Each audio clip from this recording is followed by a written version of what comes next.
اس کے ساتھ بالآخر آتش دوزخ یعنی دوزخ نار، دوزخ میں لا کر گرائے گا ان کو، کیونکہ وہ غلط حکم دیتا تھا اور وہ فالو کرتے تھے، تو وہ سب مل کر آتش دوزخ میں گرائے گا، اور وہ داخل کیے جانے کی کتنی بری جگہ ہے۔ وَأُتْبِعُوا فِي هَٰذِهِ لَعْنَةً يَوْمَ الْقِيَامَةِ بِئْسَ الرِّفْدُ الْمَرْفُودُ، اور اس دنیا میں بھی لعنت ان کے پیچھے لگا دی گئی ہے، نہ کہ قیامت بلکہ دنیا میں بھی وہ لوگ کے پیچھے، فرعون اور اس کے سرداروں کے پیچھے لعنت لگا دی گئی ہے اللہ کی طرف سے، اور قیامت کے دن بھی ان کے پیچھے رہے گی۔ کتنا برا عطیہ ہے جو انہیں دیا گیا ہے۔ اب بتایا جا رہا ہے کہ کتنی بری چیز ہے، برا عطیہ ہے، برا وہ لوگ کے کام کی وجہ سے، ان لوگوں کے غلط فیصلوں کی وجہ سے، فرعون کے غلط حکم کی وجہ سے کتنی بری چیز اللہ کی طرف سے انہیں دیا جا رہا ہے کہ لعنت دنیا میں بھی رہے گی، اور قیامت کے دن میں اس لعنت کی وجہ سے وہ لوگ دوزخ میں پھینکے جائیں گے، دوزخ میں ڈالے جائیں گے۔ ذالک من انباء القرآن نقصہ علیک منہا قائم و حصید، اے رسول معظم یہ ان بستیوں کے کچھ حالات ہیں جو ہم آپ کو سنا رہے ہیں، ان میں سے کچھ برقرار ہیں اور کچھ نیست و نابود ہو گئے ہیں۔ اب پیارے نبی سے مخاطب ہو کر اللہ تعالیٰ فرما رہا ہے کہ اے رسول معظم یہ ان بستیوں کے بارے میں، یعنی ان قوم کے بارے میں، وہاں پر عذاب جس طرح آپ کو میں نے پہلے بتایا ہے کہ تمام امت یعنی تمام کو یہ عذاب نہیں آیا، چند بستی ہے جہاں پر لوگ جمع تھے، اس قوم جہاں پر انبیاء اکرام کو اس بستی کے حد تک، اس قوم کے حد تک بھیجا گیا تھا ایمان کے لیے، اللہ کی کتاب نازل کردہ، اللہ کے احکام کو پہنچانے کے لیے، تو ان بستیوں پر اس عذاب آیا ہے۔ جیسا مدین آپ نے سنا تھا، وہ ایک ایریا ہے، ایک بستی ہے جہاں پر وہاں کے لوگ وہاں پر بسے تھے، اور وہاں پر شعیب علیہ السلام کو بھیجا گیا تھا، تو اس حد تک وہاں پر ان بستیوں پر عذاب آیا ہے، اور اسی طرح ان قوم پر جہاں پر وہ بسے تھے ان کو عذاب آیا ہے۔ مگر پیارے نبی تمام امت پر رسول بن کر آئے ہیں، یہ ایک ہمارے لیے باعث ایک فخر کی بات ہے کہ پیارے نبی تمام امت جہان کے لیے رسول بن کر آئے ہیں، نہ کہ ایک اسپیسیفک ایریا کے واسطے نہیں بلکہ تمام امت کے واسطے، اور پچھلے انبیاء کرام اس بستی کے لیے رسول بن کے گئے تھے، اس قوم کے لیے، یہاں پر ان کا ڈیفرینشیشن اس طرح ہے۔ تو یہاں پر پیارے نبی سے بتایا جا رہا ہے کہ کس طرح اے رسول معظم یہ ان بستیوں کے کچھ حالات ہیں جو آپ کو سنا رہے ہیں، ان میں سے کچھ برقرار ہے، ابھی بھی موجود ہے، اور چند نیست و نابود ہو چکے ہیں اس عذاب کی وجہ سے۔ وما ظلمناهم ولكن ظلموا انفسهم فما اغنت عنهم آلهتهم التي يدعون من دون الله من شيء لما جاء امر ربك وما زادهم غیر تتبیب،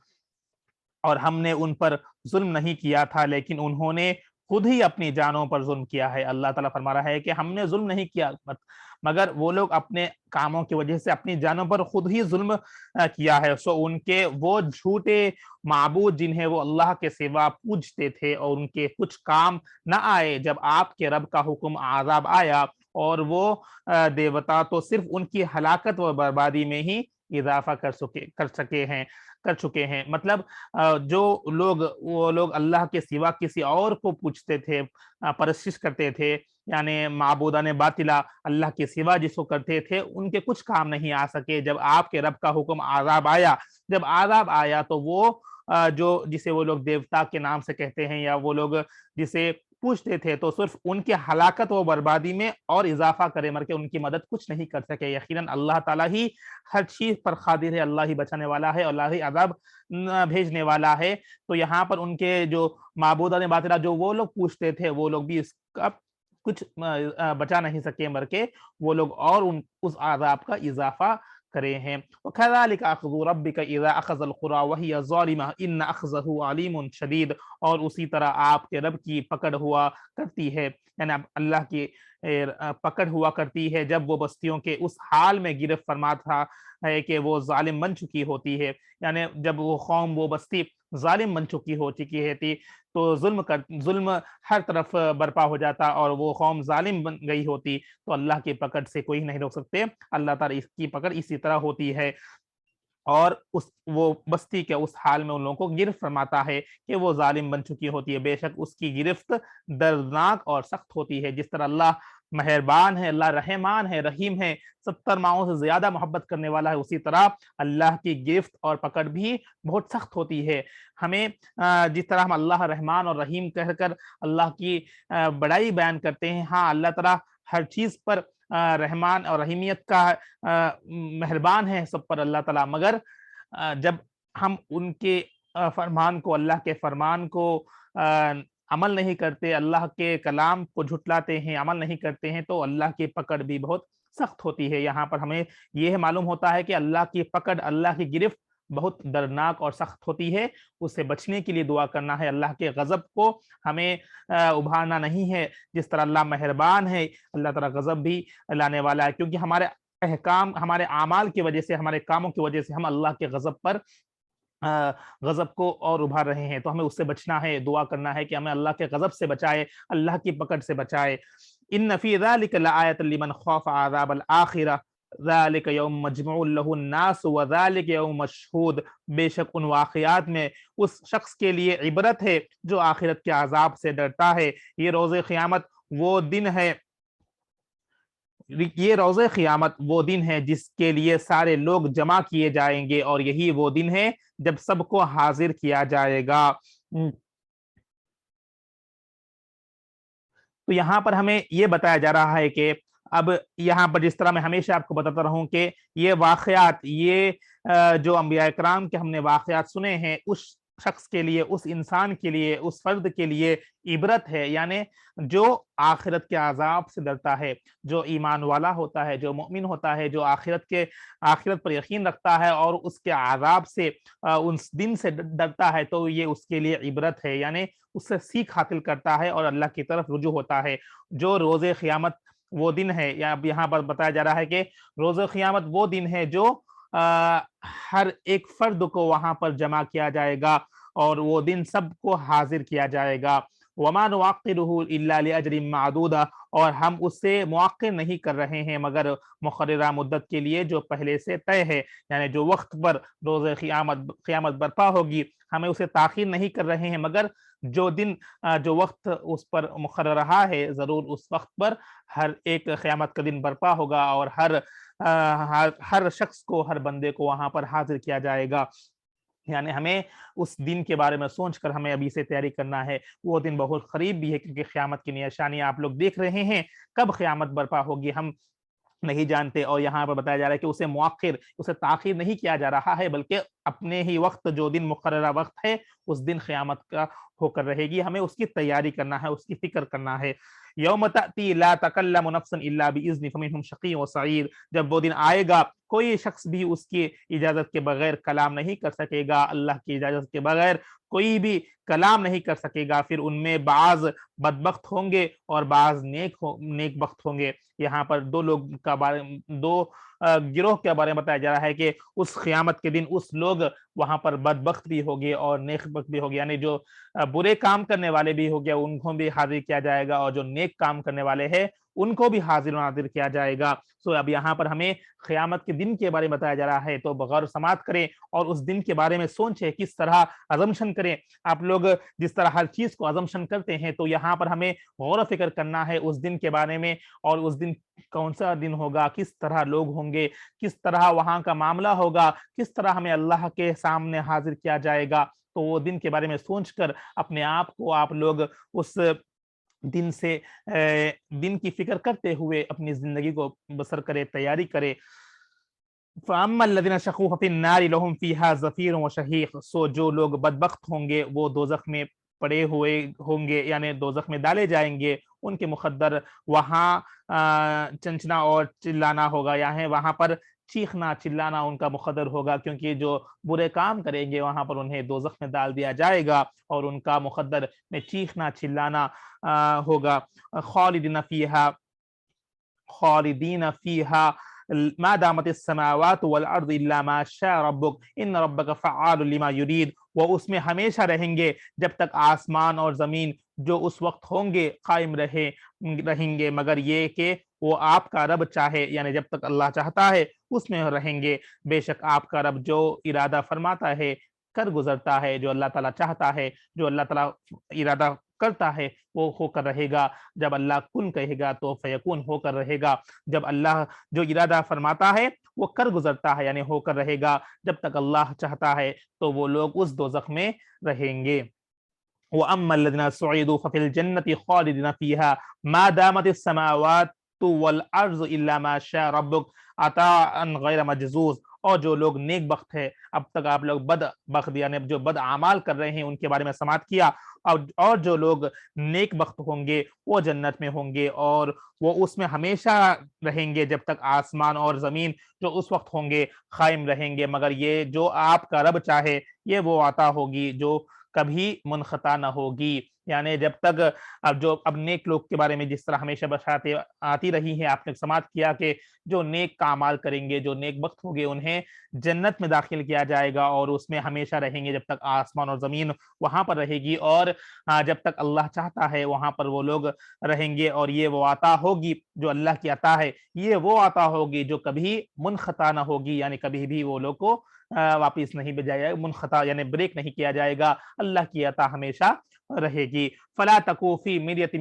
مما یعبد ہؤلاء ما یعبدون الا کما یعبد آباؤہم من قبل وانا لموفوہم نصیبہم غیر منقوص۔ پس اے سننے والے، اب ہم سب سے مخاطب ہو کر کہا جا رہا ہے کہ اے سننے والے تو ان کے بارے میں کسی بھی شک میں مبتلا نہ ہو جن کی یہ لوگ پوجا کرتے ہیں۔ یہ لوگ کسی دلیل و بصیرت کی بنا پر پرستش نہیں کرتے مگر صرف اسی طرح کرتے ہیں جسے ان سے قبل ان کے باپ دادا پرستش کرتے چلے آ رہے ہیں، اور بے شک ہم انہیں یقیناً ان کا پورا حصہ عذاب دیں گے جس میں کوئی کمی نہیں کی جائے گی۔ یہاں پر اب ہمیں مخاطب ہو کر بتایا جا رہا ہے کہ اس بارے میں کبھی بھی کسی یعنی جو بھی چیز ہے اس میں کوئی شک مبتلا مت کرو، جو بھی بتایا گیا ہے کہ اس میں ہو کر رہے گا۔ اب یہاں پر 9 رکوع ہو چکے ہیں، 10 رکوع میں ہم داخل ہو رہے ہیں۔ وَلَقَدْ آتَيْنَا مُوسَى الْكِتَابَ فَاخْتُلِفَ فِيهِ وَلَوْلَا كَلِمَةٌ سَبَقَتْ مِن رَّبِّكَ لَقُضِيَ بَيْنَهُمْ وَإِنَّهُمْ لَفِي شَكٍّ مِّنْهُ مُرِيبٍ۔ اور بے شک ہم نے موسیٰ علیہ السلام کو کتاب دی، پھر اس میں اختلاف کیا جانے لگا۔ ہم موسیٰ علیہ السلام کو کون سی کتاب دی؟ تورات کتاب دی گئی ہے، اور اس میں اختلاف کیا جانے لگا، اور اگر آپ کے رب کی طرف سے ایک بات پہلے صادر نہ ہو چکی ہوتی تو ان کے درمیان ضرور فیصلہ کر دیا گیا ہوتا، اور وہ یقیناً اس قرآن کے بارے میں اضطراب انگیز شک میں مبتلا ہیں۔ وَإِنَّ كُلًّا لَمَّا لَيُوَفِّيَنَّهُمْ رَبُّكَ أَعْمَالَهُمْ إِنَّهُ بِمَا يَعْمَلُونَ خَبِيرٌ۔ بے شک آپ کا رب ان سب کو ان کے اعمال کا پورا پورا بدلہ دے گا، وہ جو کچھ کر رہے ہیں یقیناً وہ اس سے خوب آگاہ ہے۔ فَاسْتَقِمْ كَمَا أُمِرْتَ وَمَن تَابَ مَعَكَ وَلَا تَطْغَوْا إِنَّهُ بِمَا تَعْمَلُونَ بَصِيرٌ۔ پس آپ ثابت قدم رہیے، پیارے نبی سے مخاطب ہو کر کہا جا رہا ہے کہ بس آپ ثابت قدم رہیے جیسا کہ آپ کو حکم دیا گیا ہے، اور وہ بھی ثابت قدم رہے جس نے آپ کی معیت میں اللہ کی طرف رجوع کیا ہے۔ اور اے لوگوں تم سرکشی نہ کرنا، بے شک تم جو کچھ کرتے ہو وہ اسے خوب دیکھ رہا ہے۔ کون؟ اللہ تعالیٰ ہر چیز کو دیکھ رہا ہے، ہر چیز کا احاطہ کیا ہوا ہے، ہر چیز کو جانتا ہے۔ وَلَا تَرْكَنُوا إِلَّا الَّذِينَ ظَلَمُوا فَتَمَسَّكُمُ النَّارُ وَمَا لَكُم مِّن دُونِ اللَّهِ مِنْ أَوْلِيَاءَ ثُمَّ لَا تُنصَرُونَ۔ اور تم ایسے لوگوں کی طرف مت جھکنا جو ظلم کر رہے ہو، ورنہ تمہیں آتش دوزخ آ چھوگی، اور وہ تمہارے لیے اللہ کے سوا کوئی مددگار نہ ہوگا، پھر تمہاری مدد بھی نہیں کی جائے گی۔ اب یہاں پر پچھلی آیت میں بتایا گیا ہے کہ جو پیارے نبی کو بتایا جائے کہ ثابت قدم رہیے، اور جو ایمان لائے ہیں اللہ کی طرف رجوع ہوئے ہیں ان سب کو بھی ثابت قدم کے لیے یعنی اپنے ایمان پر ڈٹے رہنا، ثابت قدم رہنا، اسی پر فالو کرنا، ثابت قدمی مطلب اسی پر ڈٹے رہنا اس کا مطلب ہے۔ تو آپ کی میت میں اللہ کی طرف رجوع کیا ہے، ان سب کو ثابت قدم رہنے کے لیے کہہ گیا رہا ہے، یعنی اپنے ایمان پر ڈٹے رہنا، بلکہ دوسری طرف ماہل نہیں ہونا اور کسی سے سرکشی نہ کرنا۔ بے شک تم جو کچھ کرتے ہو وہ اللہ تعالیٰ دیکھ رہا ہے۔ اب اس آیت میں بتایا جا رہا ہے کہ ایسے لوگوں کی طرف اپنی طرف مت جھکنا جو ظلم کر رہے ہیں۔ اب اسی پچھلی آیت میں اپنے ایمان پر ڈٹے رہنے کے لیے کہا گیا ہے، اور جب بھی آپ کو کچھ ہر طرف سے اگر آپ کو شیاطین کے وار شیطانی وار ہو رہا ہے، یا ظلم دیکھ رہا ہے، اور یا کفر ہو چکا ہے، تو یہاں بتایا جا رہا ہے کہ تم ایسے لوگوں کی طرف مت جھکنا جو ظلم کر رہے ہیں، ورنہ تمہیں آتش دوزخ آ چکے گی۔ یعنی جس طرح کفر والوں کو، کافر لوگوں کو آتش دوزخ چھونے والی ہے، دوزخ میں ڈالنے والے ہیں، جو بدبخت ہے ڈالنے والے ہیں، تو یہاں پر ہمیں تاکید کیا جا رہا ہے کہ ویسے لوگوں کے ساتھ مت جھکنا، مطلب ان کے ساتھ مل جل کر رہ کے اپنے ایمان کو خطرے میں مت ڈالنا، اور کیونکہ ورنہ تمہیں بھی آتش دوزخ آ چھوئے گی اور تمہارے لیے اللہ کے سوا کوئی مددگار نہ ہوگا، پھر تمہیں مدد کے سوا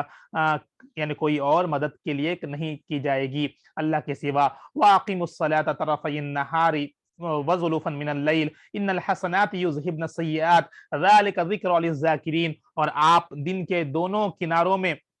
اور رات کے کچھ حصوں میں نماز قائم کیجئے۔ اب یہاں پر غور کریے، آپ دن کے دونوں کناروں میں اور رات کے کچھ حصوں میں، مطلب دن میں صبح اور شام کا وقت کا مطلب بتایا جا رہا ہے، اور رات کے کچھ حصے میں نماز قائم کیجئے، بے شک نیکیاں برائیوں کو مٹا دیتی ہے، یہ نصیحت قبول کرنے والوں کے لیے نصیحت ہے۔ اب ہم سب کے لیے نصیحت ہے، یہ کیا نصیحت ہے؟ نماز قائم کرنے کے لیے، اور رات کے کچھ حصے مطلب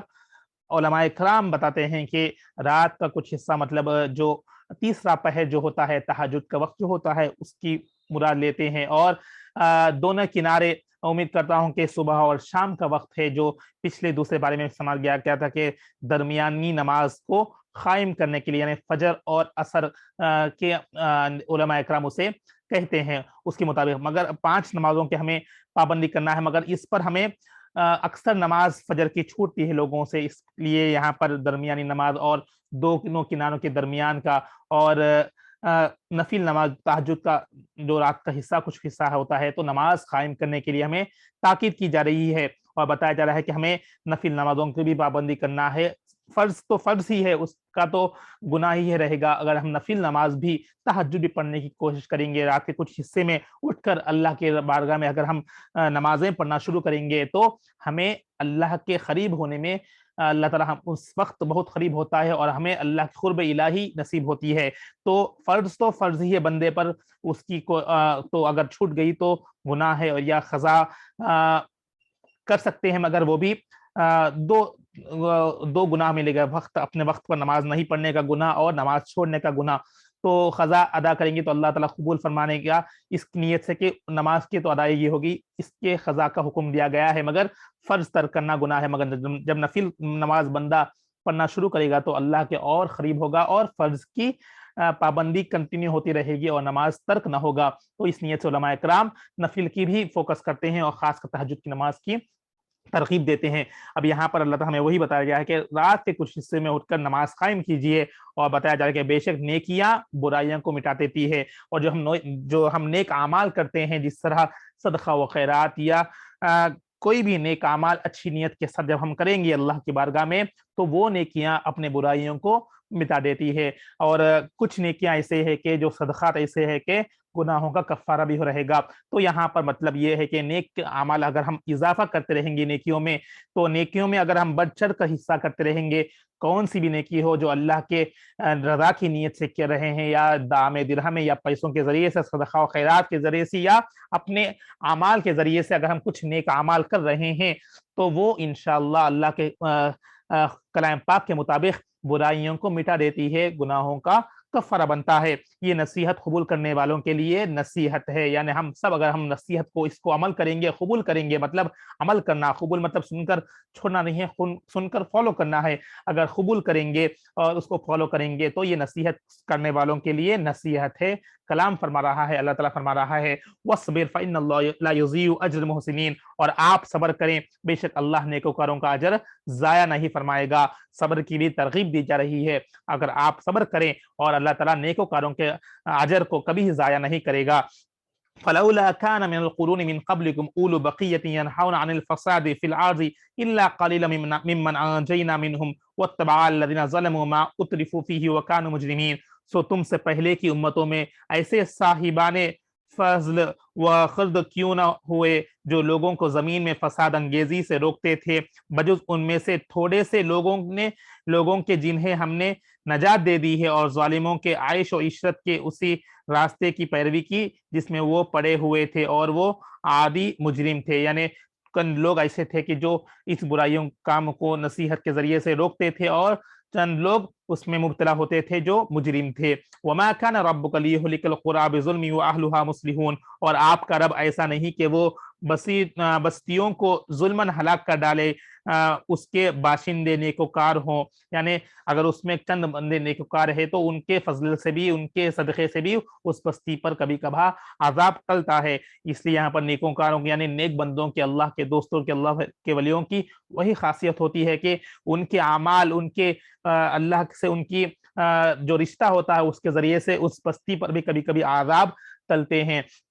تو ہمیں ان لوگوں سے رجوع ہوتے رہنا چاہیے.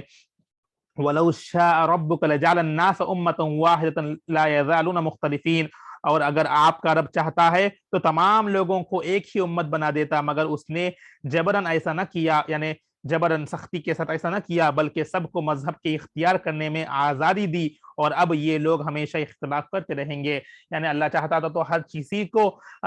ایمان لا دیتا، وہ اللہ کے لیے کوئی بڑی بات نہیں ہے. اللہ اگر چاہتا تھا تو تمام لوگ جبراً ہی صحیح اللہ تعالیٰ ہر بندہ ایمان لا سکتا تھا، مگر اللہ تعالیٰ یہاں پر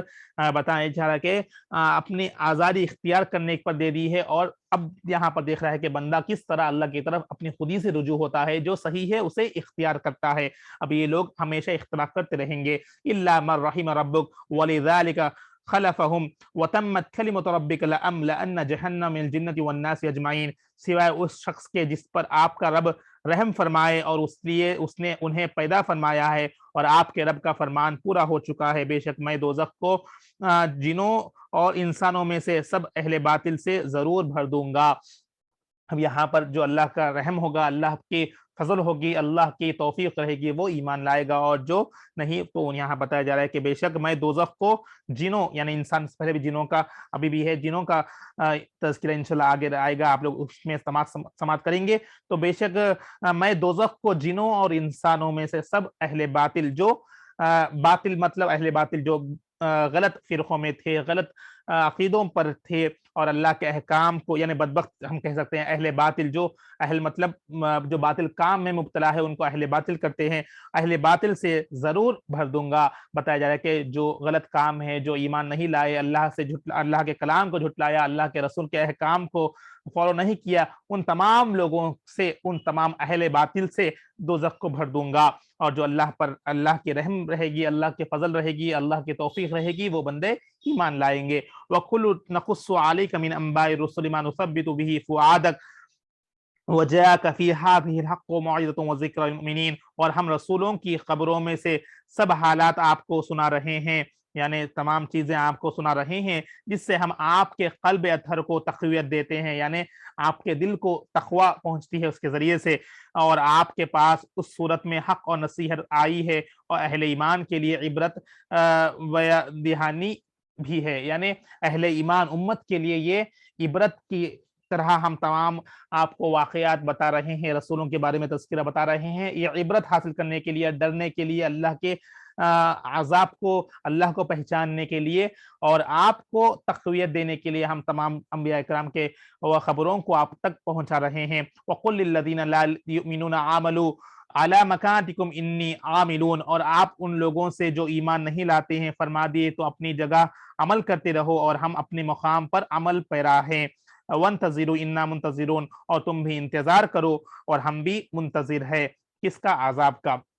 وَلِلَّهِ غَيْبُ السَّمَاوَاتِ وَالْأَرْضِ وَإِلَيْهِ يُرْجَعُ الْأَمْرُ كُلُّهُ فَاعْبُدُوهُ وَتَوَكَّلْ عَلَيْهِ وَمَا رَبُّكَ بِغَافِلٍ عَمَّا تَعْمَلُونَ، اور تم بھی انتظار، اور آسمانوں اور زمین کا سب غیب اللہ ہی کے لیے ہے، اور اسی کی طرف ہر ایک کام کو